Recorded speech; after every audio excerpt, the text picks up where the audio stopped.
So after my review of Infinite Darkness became the most popular review on YouTube, I'm pretty sure, I received a lot of comments from the community discussing the show, most of which were pretty constructive and thoughtful, and some were just downright kind of creepy and or borderline misogynist. One of the better recurring subjects that came up though was the Resident Evil CG movie trilogy that ran from 2008 to 2017. There seems to be some interest in my thoughts on them, and I was surprised to hear that Damnation, the movie I remember liking the least of the three, was something of a fan favorite. So with that and your suggestions in mind, I decided it was time to rewatch and review each of the CG films starting with Degeneration. But before we can start looking into it, I would recommend checking out my review of Infinite Darkness if you haven't seen it yet. I found even more similarities between these two titles, and I'll be making some direct comparisons throughout this review, so it might help to brush up on that one first.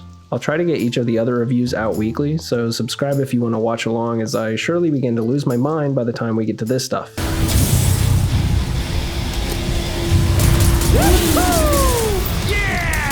Now, I just need to find my copy of Degeneration and we can start this review. One second. Okay, I know it's around here somewhere. No. Where is it? Where is it? Yeah, here it is. Top shelf, of course. Right where it belongs. Now, as you can tell by the packaging, this is an action movie. And the zombies up here let you know there might be a scare or two. On the back, we get some action shots and... well, there's that same zombie again. Okay, kind of weird. What else do we got? Okay, he's on the back twice, I guess. The fuck? Oh my god, you're kidding. Well, my first impression is that they spared no expense in the design of this product, clearly, and I'm starting to think that this guy must be a pretty important character. Yeah, come on! But before we can dive into the movie and learn about this new mysterious main character, I have to warn you about...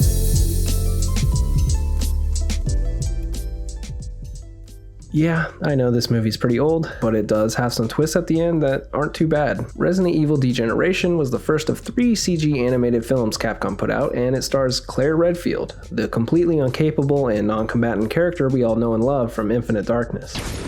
And Leon S. Kennedy, who prefers to say his full name like that because fuck you, it's not weird. Leon S. Kennedy. Together, the two of them navigate this political action thriller in an attempt to get every 15-year-old watching to collectively say, awesome, awesome, awesome. The story takes place 7 years after Raccoon City and just 1 year after RE4, which also makes it 1 year before Infinite Darkness. My brain hurts. Much like Infinite Darkness, Degeneration's plot is political and deals with a bit of government conspiracy as well. I found the story here much less sloppy than Infinite Darkness though, and I was actually pretty entertained throughout. I still rolled my eyes at a few parts, but it wasn't because of the plot so much, it was just this schlock. But we'll get to that. Degeneration begins by giving the audience some much needed backstory on the Raccoon City incident, and the fallout from the government deciding to go scorched earth with it. We're introduced to some new players in the RE-verse like Will Pharma and TerraSave as this newsreel montage sets the stage. I really like this approach to setting things up. It's a kind of framing technique we've seen in plenty other zombie movies, Shaun of the Dead probably being my favorite example. Official is prepared to comment. Religious groups are calling it Judgment Day. There's panic on the streets of London as an increasing number of reports of serious attacks on people who are literally being eaten alive. And it's one that Capcom has actually used before, and I think their use of it here in Degeneration is pretty effective. It gets straight to the point, introduces some new ideas into the RE-verse, and at the same time catches newcomers up to speed in just over 2 minutes. We get a nice bit of world building with what is to my knowledge the first anti-Big Pharma protest that we've ever seen in Resident Evil, and obviously the introduction of Will Pharma and TerraSave, which would go on to have a lasting impact on the series. Degeneration also does a good job at including fan service without alienating newcomers. For example, a bit later into the first act, we get the fan servicey flashbacks to RE2 that help tie our main characters to that setup from the intro. This works beyond fan service though, because it does help acquaint new fans with the previous adventures of Leon and Claire in case they aren't familiar. Overall, it felt like there was a good amount of effort put into making the film feel accessible to outsiders, and it was appreciated. But speaking of Leon and Claire, let's go ahead and talk about... My biggest personal complaint with Infinite Darkness was that Claire didn't have any consequence on the plot, and was given little to nothing to do.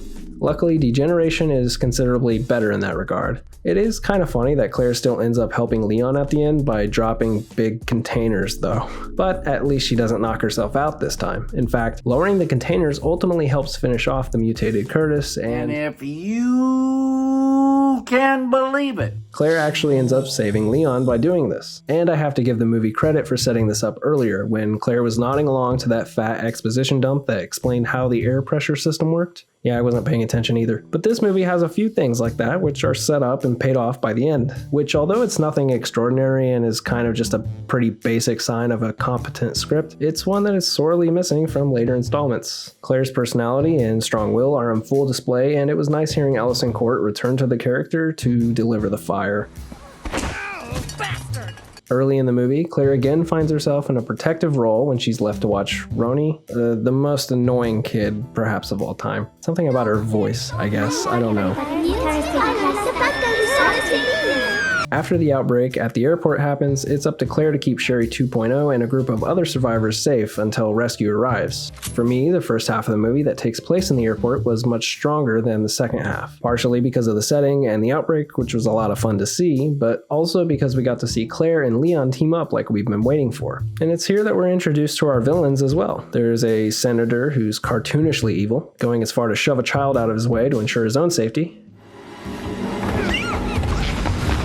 He's great. He's something of a red herring, though, to misdirect you from the true villain, Frederick. Though we should all know that anyone who fixes their glasses like this is definitely an anime villain, I appreciated the misdirect. And though the ending reveal wasn't like some mind-blowing twist or anything, it was a pretty decent and competent one at least. Again, something that's missing from the other installments in the series. Speaking of Jason, we also meet the monster man of the movie, Curtis. Curtis is Angela's brother and previously worked for Will Pharma before joining TerraSave upon finding out that Will Pharma had the G virus. He's so desperate to expose Will Pharma to the public that he injects himself with the G virus in order to, and I'm not kidding, start the fear, baby. That's right, he essentially has the same master plan as Jason did. They're both somewhat sympathetic villains using the same self-sacrifice strategy in order to expose a conspiracy. Oh boy. There's a bit more to it with Curtis being manipulated into going through with it and all, but at the end of the day, he made the choice himself. I mean, he had the G virus by the end, so why not just leak it to the press at that point? Why is every RE villain so excited to turn into a brainless monster? This is when our new character Angela takes to the forefront with Leon. I kept thinking of Helena from RE6 throughout this whole movie, probably because it's the same voice actress for both characters, but also because they both have a tragic fight to the death with a sibling that mutates into a very sexy monster.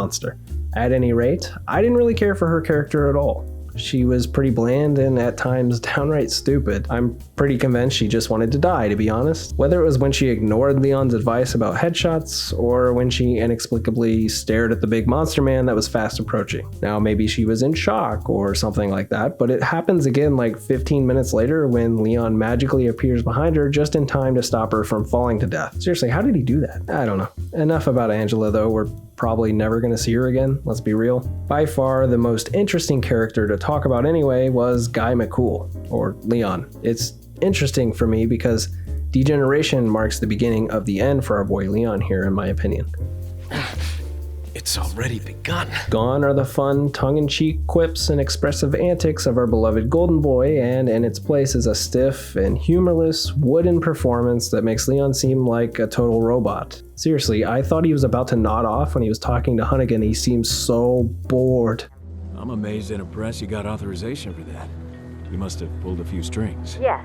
Well, I have my resources. After I received confirmation from USAMRIID that the virus used in this attack was indeed the T virus, I submitted a plan to the president. He pushed it through as a special emergency act. Every Marine involved in the assault was vaccinated.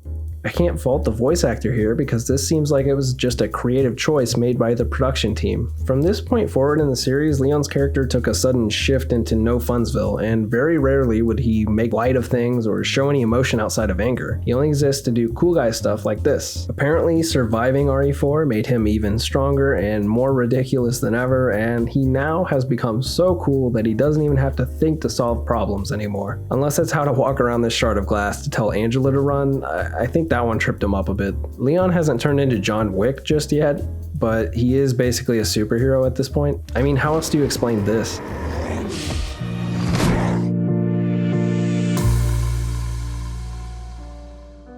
This entire sequence was the biggest laugh of the movie for me. Not only does Leon survive this, but he immediately recognizes that the container he's been launched onto is about to fall, and without hesitation goes into full parkour mode to escape. Shouldn't he have broken ribs or a concussion at the very least? Internal bleeding probably? When the characters can brush shit like this off and then go on to do even crazier hero action stuff immediately after, it makes them boring. At least in this context it does. Leon is playing everything straight and without his usual charm and banter, so we get the impression that we're meant to take him seriously, unlike in RE4 where we're kind of winking back at it. This reminds me of another terrible, boring, emotionless, wooden, all-powerful character from another series of Resident Evil films. Who the fuck are you? Leon S. Kennedy. Normally I can enjoy a bit of mind-numbing action stuff, but there were some nitpicks I had while rewatching this that started to add up by the end. I mean, I kinda touched on it already, but why wouldn't Leon just walk around this shard of glass and tell Angela to run? I mean, it's not like he was suddenly trapped in a phone booth, so why couldn't she hear him? This supposed dramatic moment falls flat for me because I know that this could just happen instead. Oh hey, let's go. Okay. How did Angela find this photo during the fire? Didn't we just see Curtis light the house up from the spot the picture was sitting, and how did it get out of its frame and outside for Angela to find? I have to be pretty lucky. I would be willing to let it go, normally, but the whole reason she found it was so that it would make sense for her to have it later when Curtis is about to kill her and this could happen. This is proof that simply having setup and payoff isn't enough on its own, and it should at least make some sense first. In this case, I don't think it was thought all the way through. And I wasn't a fan of the mutated Curtis design in the first place, but definitely don't give him a stupid giant arm and then have him pick up the tiniest thing ever. It looks really dumb. Anyway, it buys her just enough time for Leon to teleport behind her on this magic catwalk that he must have spent 10 cool guy points to manifest. Seriously, can someone explain what just happened? In the wide shot, we see that Angela is alone. There's no hanging catwalk nearby, so the fuck? All of this stuff all at once like this just started to add up in my brain, and the movie lost me for a bit. Looking back though, this is pretty tame compared to some of the other stuff we've gotten since then. Even though the villain had a similar endgame as Jason from Infinite Darkness, it made a lot more sense by the end when we get all the answers laid out for us, though it was still kind of a dumb decision the character made in order to justify a big monster fight for the finale. Despite any problems I had with how goofy and nonsensical some of the action became, Claire's involvement still had impact on it that made sense. I think this one was executed better overall.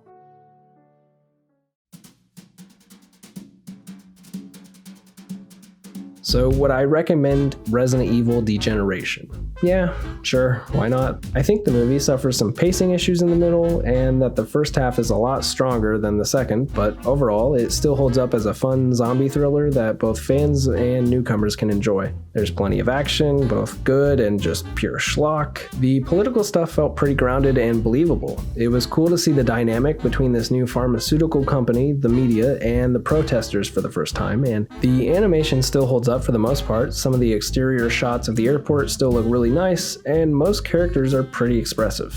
Aside from like the usual stiff postures and weird running cycles, I thought it was pretty nice to look at. Leon, on the other hand, was just kind of flat for me all around. He never really showed any expression in his face, and when he wasn't doing action stuff, his animations were mostly static. Claire is a lot of fun in this movie, but I still just wish her and Leon would team up for one instead. The new characters are all kind of forgettable, except for Senator Davis. That guy's the best. I think the movie needed to take itself a little less seriously at parts, especially with Leon, so having a super cartoonish villain was a welcome choice for me. Definitely give this one a rewatch if you're looking for a bit of a palate cleanse after Infinite Darkness. I'll be reviewing Damnation next, so be sure to keep an eye out for that. Definitely coming next week, for sure. In the meantime, you should really check out this video here. I try and beat every Resident Evil game using nothing but the knife. It was painful, and I'm sure you'll want to find out why I did this. Let me know what you think, and do all the YouTube things if you want to help out the channel. Okay, that's it for now. Thanks for watching. Bye.